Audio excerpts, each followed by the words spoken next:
Assalamualaikum warahmatullahi wabarakatuh.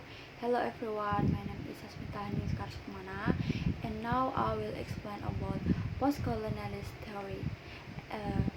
According to Edward William Said, Gayatri Chakravorty Spivak, and Homi Kababa, along with their concept. Okay, let's go. So, what is post-colonial theory? Post-colonialist theory is like looking at what happens in a country after it becomes free from being controlled by another country. It focuses on understanding the impact, influence, and power dynamics that stay around after gaining independence. This way of thinking looks at how the old power structure, cultural influence, and established identities continue to affect the country. Postcolonial theory tries to change the stereotype of the Eastern and Western world that constructed by the West and aiming for a more accurate understanding of what happens after colonial rule. Next, our first character is Edward William Said. Edward William Said. He is a Palestinian American writer. Was born in Jerusalem in 1975, and he is a political active that can be with clear how suffering the people are suffering from consequence colonialism. Her mother name is Hilda. She is a Palestinian and his father was decided that someone American young that bred in Jerusalem, and Edward died in 23 September 2003. Said's extraordinary and very influential work in post-colonialist theory is Orientalism, which was published in 1978, and according to Said, it deals with three main things. One, the book that talks about the long history around 4,000 years and cultural connection between Europe and Asia. Second, that it discusses how, starting in the early 19th centuries, that were academic fields focused on studying languages and culture of the East. And the third is Orientalism, explored how Western scholars over many years created certain images, stereotypes, and ideas about the East. These ideas often painted the East as a different or exotic, shaping how people in the West felt and understood the East. And Said refers to this as the creation of the other, a perception of the East as something that fundamentally different from the West. Next, that I have emphasized the point in italic, which is essence, that according to what Said said, that in the book Orientalism, the way the West sees and depicts the East is wrong, and is not neutral. It's influenced by colonial power and political goals, and often demands Eastern culture. And if you want to know the example from Orientalism, then you can see that painting and drawing from 19th century, which describe Easterners as exotic, mysterious, or backward. Western literature and film that can be give representation stereotype about Eastern characters, and in media and news, sometimes in Western media reports about even in the Middle East can influence by the stereotype or a condescending look, creating perspective negative to society and culture in the region.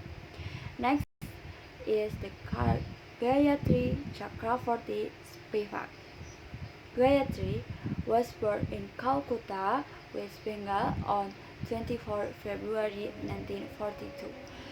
She is complete word Beckel in language England, got M.A. degree in language English from Cornell and taught at the University of London.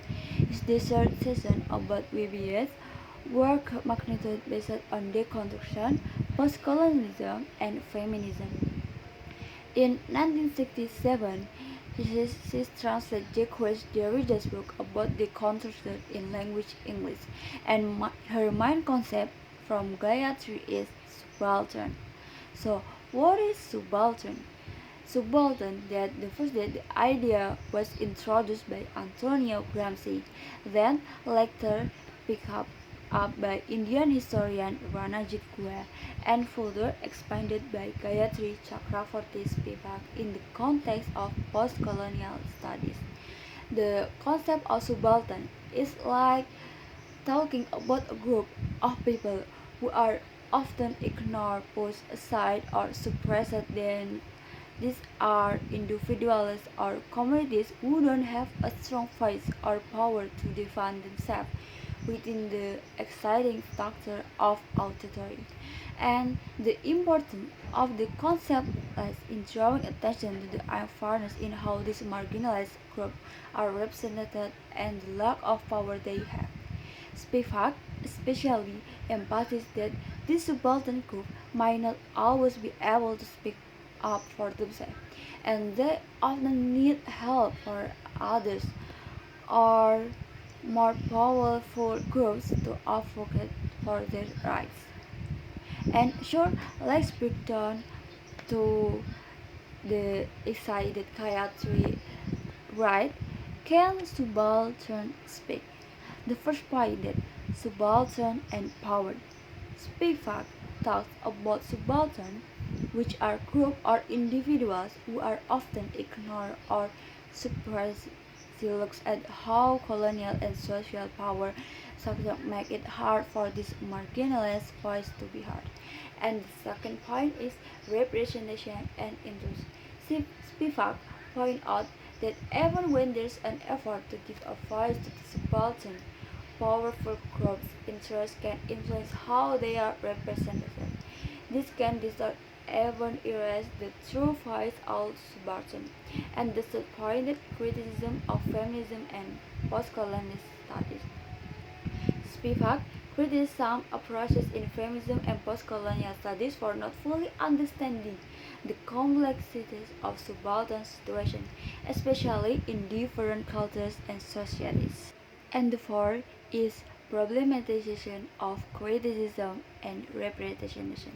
Spivak discussed the challenges in critiquing representation and analyzing them at the same point.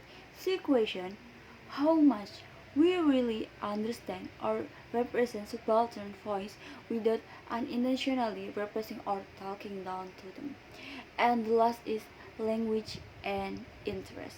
Spivak highlights the role of language in creating knowledge and point out that language can often be used as a tool of power to dominate and silence the voice of the subaltern.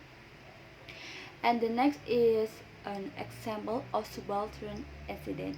The first example that Naxatil rebellion in India, which began in the late 1960s, originated from condition inequality and injustice social. This group especially consists from farmers, ethnic marginalized natives struggling opposed exploitation and police discriminatory they government. The second event of the civil rights movement in America. Subaltern effect occurred when the African American community struggled for its rights, civil and fight discrimination racial. And the third, Srebrenica massacre. During the Bosnian War was example of subaltern event which the Bosnian Muslim group became target attack and massacres by Serbians from below and the under community general Redko Mladic. And the fourth, Marikana incident in South Africa. In 2012, in South Africa, where the police shooting at workers' monument to protest for work labor. That reflects struggle group frequent workers' ignorance. And the last character that we will discuss is Homi Kababa. Homi Kababa, born in 1949. He is a professor of the English and American language and literature. He is the director of the Humanist Center at Harvard University. It is challenging to define Bhaba because he is quoted by historian philosophers, linguists, and culturologists. Homika Baba, very famous and intimate book connection with post-colonialist is The Location of Culture, which published in 1994, and this is the following number of the element key in Baba's book. The first point, that mimicry. So, the concept of mimicry as an adaptation strategy among post-colonialist communities. Mimicry creates a situation where the colonized group imitates the colonial culture as a form of imitation. But also, in this process, they maintain their own identity. For the example that adaptation language English-based society colonial with nuances local characteristics. It means when we get to know English from the colonists, but later in the process there may be some word or pronunciation that adapt with local action. The second concept, that hybridity. Hybridity that emphasizes the mixing and blending of various cultural elements. For example, the development language Creole as a result mixture language original with language colonized. And the next is ambiguity and ambivalence. Baba highlights the ambiguity and ambivalence in post-colonial identity. This identity cannot be defined unequivocally or statically. Instead, there is internal confusion and conflict that reflect the conflict dynamic between colonial power and resistance. For example, the post-colonial individual internal conflict regarding norms and values. And so, the last concept is the third space. The third space is where post-colonial identity and culture are formed.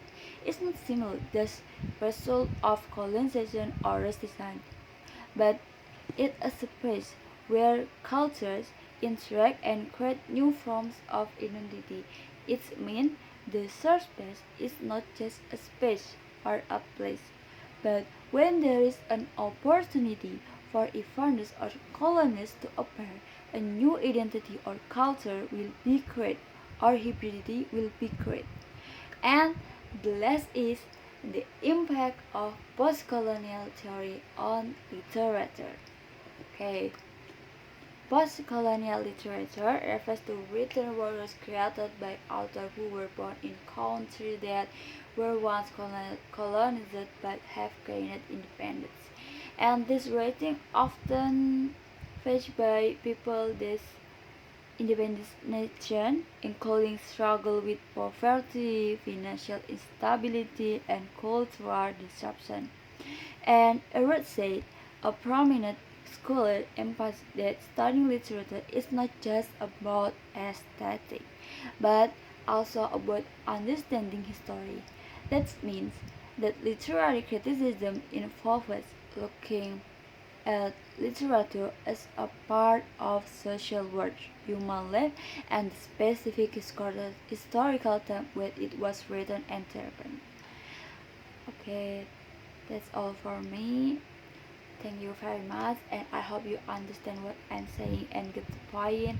Assalamualaikum warahmatullahi wabarakatuh.